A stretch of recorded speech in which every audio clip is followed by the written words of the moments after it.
So this is something that they're really not taking into account in the immigration discussion. There is a demographic collapse throughout the Western world, and much of the Asian world. People are not having replacement level children, and it is predicted that this is really going to start to rip societies apart over the next decade or two, particularly societies like ours that have social security programs that depend on having enough workers. Now, speaking of Tucker and Vance and Trump as well, a lot of them look to Viktor Orban in Hungary and his pro-family policies as a model and a guide. Carrie Lake did a video talking that up. What they're not telling you is actually it's not working. It worked for a minute in Hungary and that they got a little bump, but then birth rates started going back down. Reversing the decline in birth rates has become a national priority among governments worldwide, including in China and Russia, where Vladimir Putin declared 2024 the year of the family. In the U.S., both Kamala Harris and Donald Trump have pledged to rethink the U.S.'s family policies. Harris wants to offer a $6,000 baby bonus. Trump has floated free in vitro fertilization. Well, his VP's not going to like that. And tax deductions for parents. Europe and other demographically challenged economies in Asia, such as South Korea and Singapore, have been pushing back against the demographic tide with lavish parental benefits for a generation. Yet falling fertility has persisted among nearly all age groups, incomes, and education levels. Those who have many children often say they would have them even without the benefits. Those who don't say the benefits don't make enough of a difference. Keaton, seriously, you should move to these countries. You'd make out like a fucking bandit. Yeah, not a bad idea. 2 European countries devote more resources to families than almost any other nation, Hungary and Norway. Despite their programs, they have fertility rates of 1.5 and 1.4 children for every woman, respectively, far below the replacement rate of 2.1, the level needed to keep the population steady. The U.S. fertility rate is 1.6. Okay, so Hungary, I didn't include this, but after the collapse of the Soviet Union, their birth rate was at 1.2. They were able to get it up to 1.6, and then it started falling back again, which again, even 1.6 is not replacement level. Hungary was never able to get to population growth. Demographers suggest the reluctance to have kids is a fundamental cultural shift rather than a purely financial one. Quote, I used to say to myself, I'm too young. I have to finish my bachelor's degree. I have to find a partner. Then suddenly I woke up and I was 28 years old, married with a car and a house and a flexible job, and there were no more excuses, said Norwegian Nancy Listat Hurst. Even though there are now no practical barriers, I realize that I don't want children. Both Hungary and Norway spend more than 3% of GDP on their different approaches to promoting families, more than the amount they spend on their militaries, according to the Organization for Economic Cooperation and Development. Hungary says in recent years its spending on policies for families has exceeded 5% of GDP. The U.S. spends around 1% of GDP on family support through child tax credits and programs aimed at low-income Americans. Do you still get a tax credit, Keaton? Yeah, but not that big. Not that big anymore. Very small. I don't know if it's because my wife got a real job, so our income was a little higher last year than it's been in normal years. But it was like, I won't say the exact amount because I don't know if I should disclose that. But it was it's very small, very tiny. Yeah. Hungary's subsidized housing loan. Okay, now this is where you'd make out. You should move to Hungary, man. Hungary's subsidized housing loan program has helped almost 250,000 families buy or upgrade their homes, the government says. Orsolya Kosis, a 28-year-old working in human resources, knows having kids would help her and her husband buy a larger house in Budapest, but it isn't enough to change her mind about not wanting children. Quote, if I were to say we'll have 2 kids, we could basically buy a new house tomorrow, she said. But morally, I would not feel right having brought a life into this world to buy a house. Well, good on Why her. not? It's a good Good deal. on her. That seems like it's mutually beneficial to me. Yeah, I mean, committing to bringing a life into the world so you could have a nice rec room in the basement is probably, I think morally she's making the right call. She doesn't actually want a child. If you don't actually want it, but I Well, mean, that's what she's saying. if you're Like she really doesn't averse to it, really want a kid. So right? what? I'm gonna be bribed into having a kid. So a lot of people who don't actually want children, and that's what we'll get into. There's been a cultural shift that you can't reverse with financial incentives. Norway has been incentivizing births for decades with generous parental leave and subsidized childcare. New parents in Norway can share nearly a year of fully paid leave, or around 14 months at 80% pay. More than 3 months are reserved for fathers to encourage more equal caregiving. Mothers are entitled to take at least an hour at work to breastfeed or pump. The government's goal has never been explicitly to encourage people to have more children, but instead to make it easier for women to balance careers and children, said Trude Lappegard, a professor who researches demography at the University of Oslo. Norway doesn't restrict benefits for unmarried parents or same-sex couples. Andre recalled that in the course of its fertility rate of 1.4 children per woman has fallen steadily from nearly 2 in 2009. Unlike Hungary, Norway's population is still growing for now, due mostly to immigration. It is difficult to say why the population is having fewer children, Kirsti Tappe, the Norwegian Minister of Children and Families, said in an email. She said the government has increased monthly payment for parents and has formed a committee to investigate the baby bust and ways to reverse it. Okay, now there's another part of this I'm going to speculatively get into, but first let's discuss this element. So this is something legitimate that Vance, Trump, Tucker, et al., they are kind of getting into it, but what they're not telling you is it's not working. Like they do recognize there's a problem with declining birth rates. That's why they extol Viktor Orban's policies. What they're not telling you is his policies are not actually working. Why are they not working?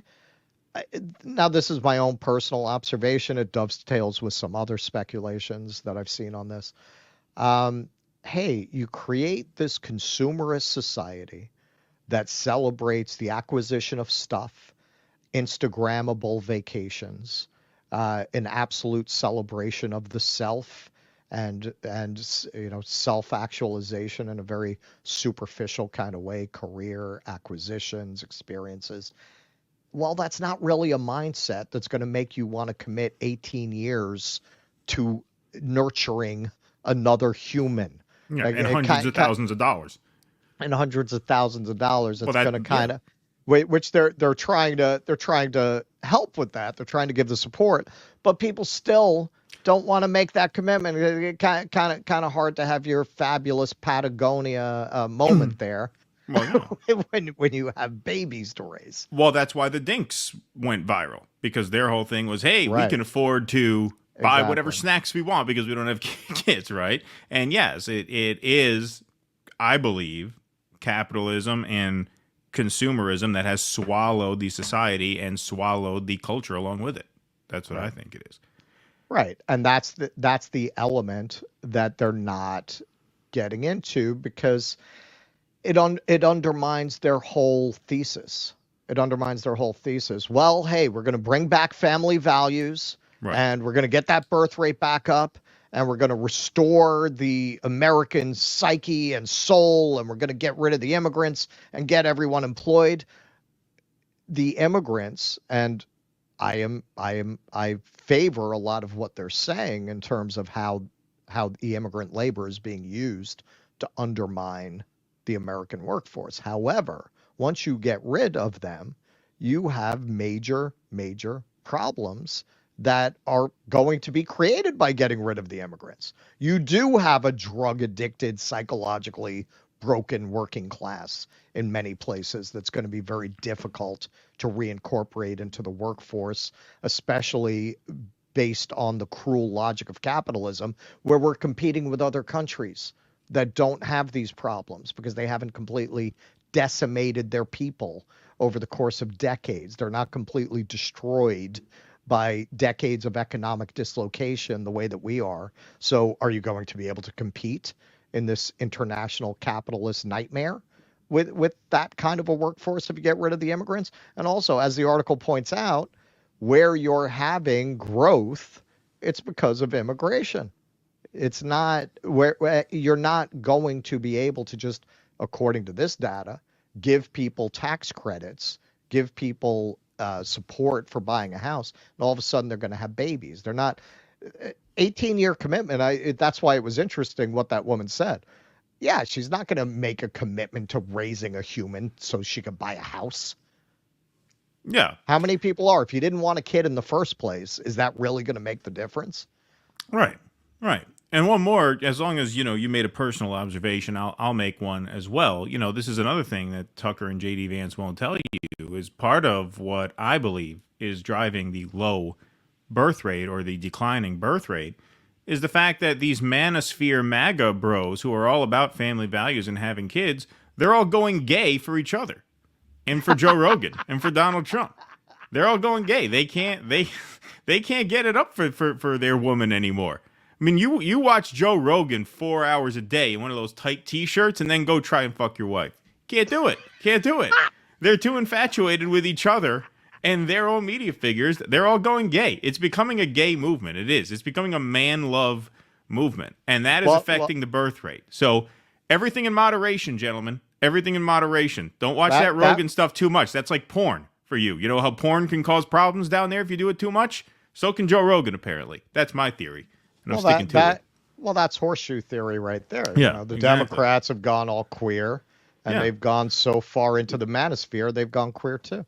Mm-hmm. Right, so they're meeting right. at the queer point. The horseshoe theory of queerness. You should write a book about that. The Democrats and Republicans have come all the way around to meet. All right, so that's a good segue into just a little bit. I'm just going to cover this a little bit. Now, because of these cultural forces that are causing people to have less children, this is going somewhat unnoticed, but male sperm counts have been dropping since 1970, I believe it is. At this point, most studies are attributing it to pollution. Research suggests that the whole spectrum of reproductive problems in men is increasing, including declining sperm counts, decreasing testosterone levels, and increasing rates of erectile dysfunction and testicular cancer. In general, when you get below 40 million sperm per milliliter of semen, you start to see fertility problems, says Haggai Levine, professor of epidemiology at the Hebrew University of Jerusalem. Sperm count, explains Levine, is closely linked to fertility chances. While a higher sperm count does not necessarily mean a higher probability of conception, below the 40 million per milliliter threshold, the probability of conception drops off rapidly. In 2022, Levine and his collaborators published a review of global trends in sperm count and showed that sperm counts fell on average by 1.2% per year between 1973 to 2018, from 104 to 49 million parts per milliliter. From the year 2000, this rate of decline accelerated to more than 2.6% per year. All right, so it accelerated very quickly this century. When did the Joe Rogan podcast start? Well, we need a date on that. Yeah, we need a date. We need a date on that to really pin this data down a little more. Well, I really want to see the erectile dysfunction data. Yeah, well, yeah, exactly. We'd have to look at a chart for that.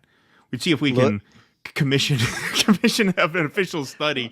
Joe Rogan experience views on the x-axis, erectile dysfunction on the y-axis, and see if there's a correlation. We're going to have to get the RAND people on. Yeah. Levine argues I'll look into this. I'll fund the study on this. I know how to read the data very well. I noticed after going to speak with Joe in his studio, I was not able to molest any reporters for 6 months after that. I wasn't even interested in his assistant on the way out. On the way in, I thought she was a piece of ass. On the way out, I couldn't even look at her. On the way out, I said, I've become a gay Kermit. Levine argues this acceleration could be down to epigenetic changes, meaning alterations to the way genes work caused by environmental or lifestyle factors. A separate review also suggests epigenetics may play a part in changes in sperm and male infertility.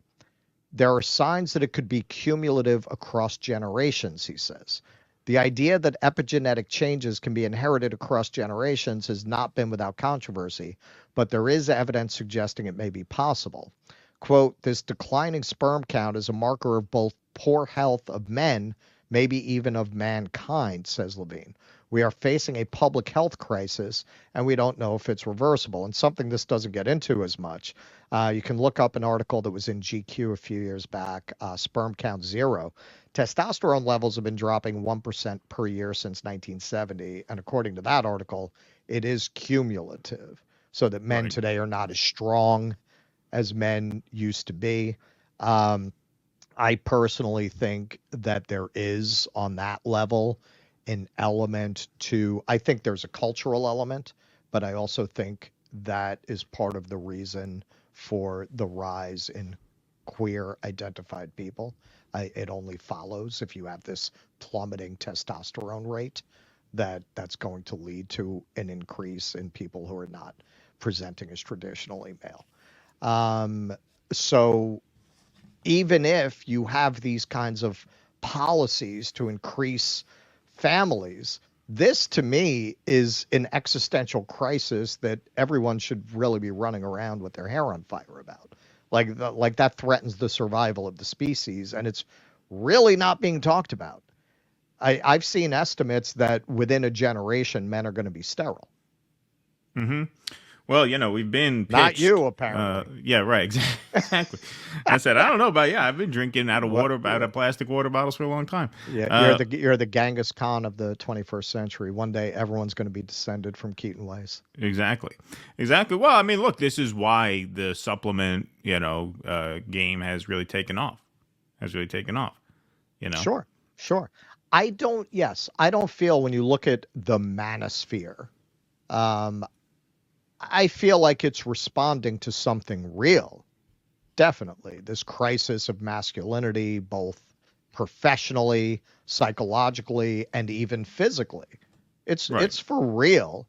But there are a lot of grifters and con artists taking advantage of men who, in this very confusing cultural moment, are trying to find their footing and find themselves. And people in that position are always very vulnerable to con artists. Right.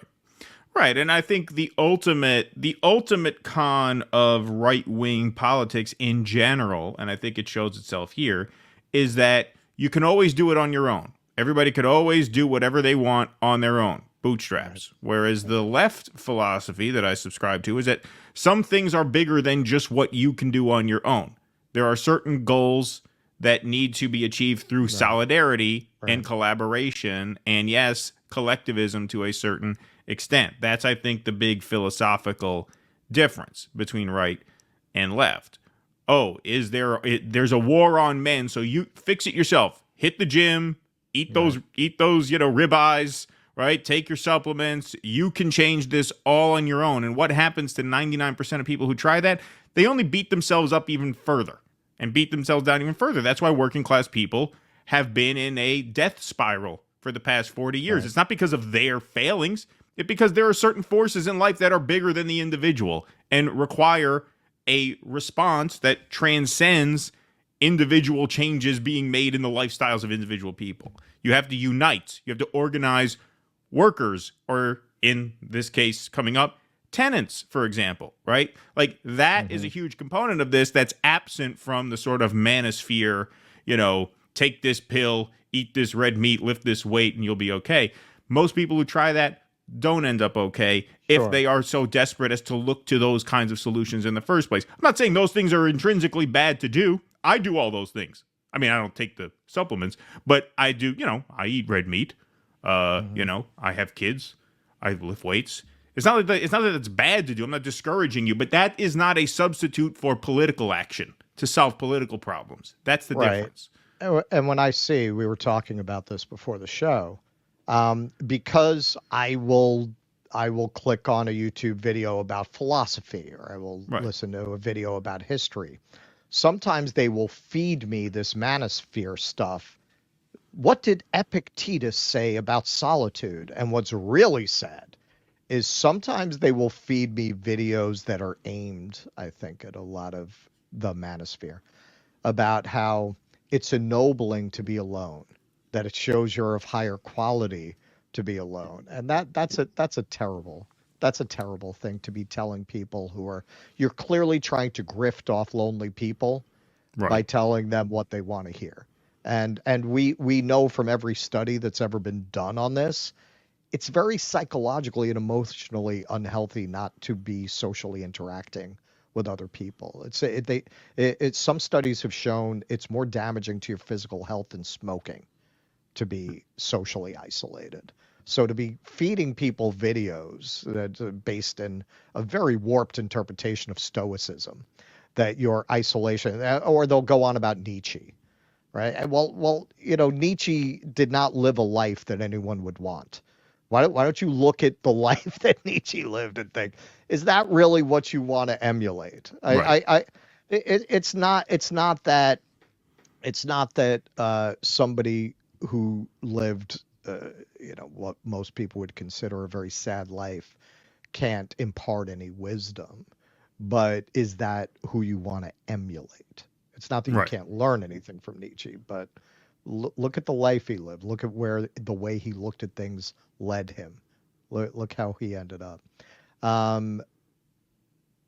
It is as when you're presented with antipodal points of view that people feel very strongly about. Usually the truth is somewhere in between. Yes. Do I think that what liberalism has devolved into is a culture of the celebration of victimhood, and within this language claiming that they're empowering people, they present the most disempowering messages imaginable? I have, when I spoke with Ian Carroll, I brought up the healthy at any size thing, and I've brought that up a few times. And whenever I bring that up in my disdain for the idea, you always get people who want to jump in the comment section. Most people who try to lose weight don't lose it. You can be healthy at any size. It may be unhealthy to be overweight, but you can manage that. Okay. So first of all, you're conceding that it's unhealthy. You're conceding that. You're saying it can be managed. You're saying the way you're describing healthy at any size is that you can manage the effects. Okay. But if you look at the science, being obese is more unhealthy than smoking. Now, if you look at the relapse rate of smokers, it's at least as high, if not higher, than the relapse rate of people who try to diet, at least. I never in the 26 years I smoked had anyone come to me and tell me, you should stop trying to quit smoking because most people fail. We just have to manage the symptoms.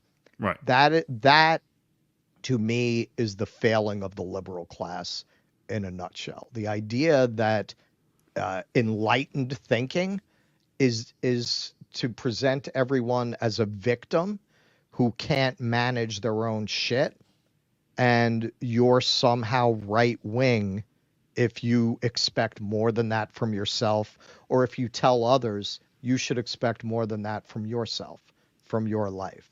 Now, to a large extent, I think the manosphere is a reaction to that, but it's an overreaction. It's a reaction all the way in the other direction. Yeah, there's no such thing as collective action. There's no such thing as societal forces causing problems. You are an island unto yourself. The truth is a balance. It's somewhere in between. If you want it, even to have effective collective action, you want strong individuals who know how to take responsibility for themselves. But for those individuals to live in a world that's worth living in, you want them to have a concept of community and collective action. It's both. Please clap.